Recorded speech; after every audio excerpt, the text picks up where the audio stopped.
Hey there, it's Steve from Serious Keto, and this is the Not So Serious Keto video podcast. One thing I want to start off with is to talk about the lighting. I don't know if it's going to show up or if you're going to notice. I guess I'll probably notice once I get into editing, but I have some new lighting for my videos. My old lights were probably, I don't know, I would say at least 2 years old. And on one of them, it got to the point that I couldn't adjust the rheostat on it anymore. If I went above a certain brightness, actually it was kind of stuck on one brightness. And if I exceeded that amount, it just shut off. So that was one of my lights. The other light was getting pretty sketchy in terms of whether or not it would even work. I'd kind of have to jiggle the cable around. Additionally, the power packs and both were getting a little bit frayed. I was holding them together with, I think, some Mega gasket or something like that. So decided to get some new lights. These ones are a lot better in terms of adjusting the temperature from hot to cold to white. Actually, I think it goes warm, white, cold. So right now I've got it set to warm at about 50%. And, based on looking at my little screen here off to the side, it looks pretty good, I think. I just throw that out there because I know a number of you are very observant and you pick up on all these little things. So there it is, new lighting for Steve's videos. So for my first formal topic, I'd like to clear up a little bit of a misunderstanding. From time to time on my videos, and I guess from time to time I mean every one of my videos, I will get some comments from people that either misunderstood or misinterpreted or misconstrued something that I said. And certainly that was the case last week when I talked about how I don't like the segregation of keto. Clean keto, dirty keto, the right way to do keto, the wrong way to do keto, etc. My point last week was you do the keto that works best for you and be happy for you. I'm happy for you if it works for you, and you should be happy for anyone else that it works for, because we're all part of this one big keto family. My metaphor was we're all parking in the same garage. But I think some people misinterpreted what I said. And I think that because I got a couple of comments, and of course if I got a couple of comments from people that said what they thought, there were probably other people that were thinking it that didn't leave a comment. So the issue was people felt I was bashing clean keto and lists, like the lists that you may print out and put on your fridge that says you can, well, I'll do it from your perspective. These are the things you can eat. These are the things you can't eat. I'm not bashing that. And in fact, I think if people are starting keto, that sort of approach is going to ensure their success. I mean, the more rigid you are with keto early on, the more likely you will see success early on. And I think as you get further into it and as you become more fat adapted and as you start to reach your goals, whether those goals are controlling diabetes or weight loss or eliminating inflammation or clearing up brain fog, whatever it is, then you can start experimenting and expanding your keto repertoire. And that's been a big focus of the Serious Keto channel. Just creating recipes that are fun, I hope, and interesting and creative or inspiring that will help keep you on the keto wagon. But initially, if you want to have success, I think the more strict you are, the better. The more you adhere to certain keto rules or guidelines, I prefer to call them guidelines, the more successful you'll be. So I was not bashing that at all. Now, I accept that there are going to be some people that are very zealous and dogmatic about keto, and they're going to disagree with me. And I've had a few viewers ask, are you concerned that you might lose subscribers because you're angering these keto people that are more dogmatic and more rigid and strict? And my answer is no, I don't care. If that's their attitude and they want to judge other people and the way that those other people do keto, then I'm okay with them not being here. So anyhow, that's basically what my message was last week, which is do the keto that works best for you and try not to judge other people.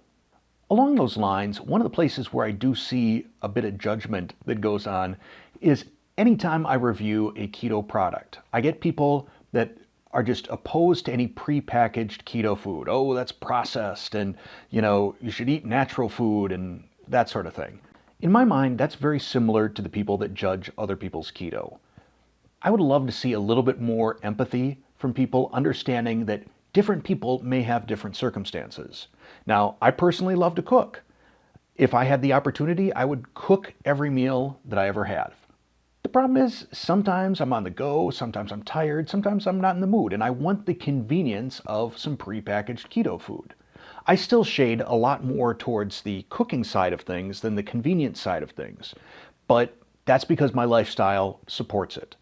There are other people, perhaps because of their job, maybe they're a trucker. I know I've got a lot of truckers that are viewers. I mean, try to find something at a truck stop that is keto and not garbage keto. I mean, and I'm not trying to judge, the keto here, but I think, you find yourself sort of limited to hard-boiled eggs. And hard-boiled eggs at a truck stop are not the best hard-boiled eggs in terms of taste and texture. You look at things like jerky, which ought to seem like an obvious keto treat or snack, but so many of them have got added sugar. You look at the carb count on it and you're like, why? Why are you adding all of this stuff? So for people that are in these sort of situations, these products can be the difference between staying on keto and not staying on keto. The other common complaint or concern, depending on how you want to frame it, about these prepackaged keto products is the price. A lot of people talk about, oh, that costs too much. And I would say, yes. I mean, a lot of these keto products are kind of expensive. I mean, that's the way it is. The ingredients themselves cost more. You compare a bag of all-purpose flour to almond flour. You compare a bag of sugar to a bag of allulose or bocha sweet or swerve. There's a pretty huge price difference in some of these things, from standard American diet products to more keto-friendly products. So some of that makes up the cost. But I prefer to focus on value rather than cost. And I think the way that anybody needs to evaluate, should I purchase something like this or not, is, does the value exceed the cost? So, for example, let's take a look at some keto bar. I'm not going to name any specific brands, but these things wind up running $2, $3 a piece, and they're not huge. For me, keto bars are the sort of, in case of emergency, please break glass. You've got that thing on the wall and the little hammer and you break it open because it's an emergency. You're having a snack attack. To me, keto bars aren't something I would eat on a regular basis. So the value to me is lower. And unless there's like a really, really aggressive sale, like Black Friday sale or Labor Day sale or whatever, I'm not going to purchase them, because for me, the cost exceeds the value. So in those situations, I would absolutely agree with anybody out there that says that costs too much, because yeah, the cost exceeded my personal value. However, if I think back to my days working in corporate America, I think the value would have been higher for me to keep some of this stuff in my desk, or to whip up a keto chow and have that in the little fridge at work. So keto chow, I mean, depending on whether it's on sale or how much you're buying, it can be anywhere from about $3 a serving to right around $5 a serving. And that may seem like it costs a lot, but if you compare it to the value, at least back when I was working in corporate America and my alternatives were go out for lunch and you're spending $10, $12, or you go to the cafeteria and you're spending, I don't think I ever got out of the GE cafeteria for probably less than $7. So I think back then, in that particular environment, working at a place where my food alternatives were going to be more expensive and likely less keto, then absolutely the value is there for me. So what I'm saying is, try and put yourself in other people's shoes before you start saying things like, oh, that's garbage, you shouldn't buy that, it's prepackaged, it's processed, whatever. So I guess it's really me asking a favor of all of you to just try and be empathetic as you think about your comments. Think about, are there some people for whom this form of keto, this eating prepackaged keto food, is the only viable way for them to do keto? And don't judge. I mean, we've gotten so judgy. That's all. Thank you. And now we'll take a brief ad break.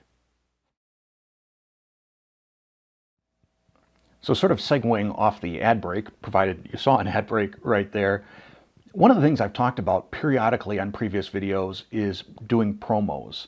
And I firmly believe that eventually I will wind up doing some sort of promos on my video, whether it's just a brief little intro, this video is brought to you by so-and-so, or some little insert in the middle of the video. It's something that kind of needs to happen just to keep this channel financially viable.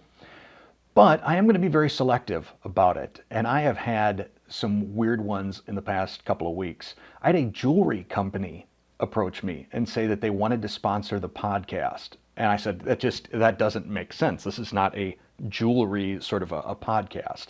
So I want to make sure that when I do a promo, that it's something that is aligned with the channel, and it's also something that I myself would support, that I would be a customer of, or that I am a customer of. Some other things that I see an awful lot is and I may have mentioned this on a previous podcast, when it's obvious that these are not viewers that are approaching me. These companies that approach me and say, first off, they'll say, "Hi, Sirius," instead of "Hi, Steve." And every one of my videos, the fourth word that I say is my name. "Hey there, it's Steve." So clearly they haven't watched a video if they don't even know my name. But then I get a lot of them that say, "We love your TikToks." I don't do TikTok videos. So there are certain red flags that I immediately just say, all right, we're not going to get involved in any sort of an affiliate marketing partnership or promo or anything like that. But YouTube right now is working on a new feature called Brand Connect, which is specifically designed to bring the right content creators together with the right product people or manufacturers or marketing people, so that there's an alignment. And it'll be interesting to see where that goes, because so far I haven't had anything that really feels right to me. And I'm not going to do something on this channel if it doesn't feel right to me. Several weeks ago, I did a segment on what I felt was the biggest enemy of keto. And I said that I felt that it was keto itself in a handful of different ways. In terms of people putting the keto label on products that clearly are not keto, to keto people that are perhaps a little bit too dogmatic, a little bit too militant, and create a barrier between new people and keto. In this particular segment, I want to talk about what I think is the biggest friend to keto. And it's going to sound kind of counterintuitive, but it's the standard American diet. So bear with me as I explain this. Probably 35 years ago, I was in a physiology class, and the professor said something to the effect of, if you live long enough, or if everyone lived long enough, sooner or later they would get cancer. And I'm not exactly sure how I feel about that statement. As you dissect it, it kind of seems obvious. Like, if you remove every other possible way you could die, that just leaves cancer or old age. But unless you're eliminating old age as a way to die, then yes, I suppose it's sort of self-evident that if you live long enough, sooner or later, that's the only disease left. But as I thought about that statement, I started thinking that perhaps a more applicable statement here in 2021, just based on the rising rates, rapidly rising rates of obesity and type 2 diabetes, I think that that's a statement that's probably fairly accurate, is sooner or later everyone's going to have type 2 diabetes if they are a practitioner of the standard American diet. There's just way too much in there that leads down the path to type 2 diabetes. And we're seeing this. We're seeing this happen as you look at the rates over the last 20, 30, 40 years. It's nuts.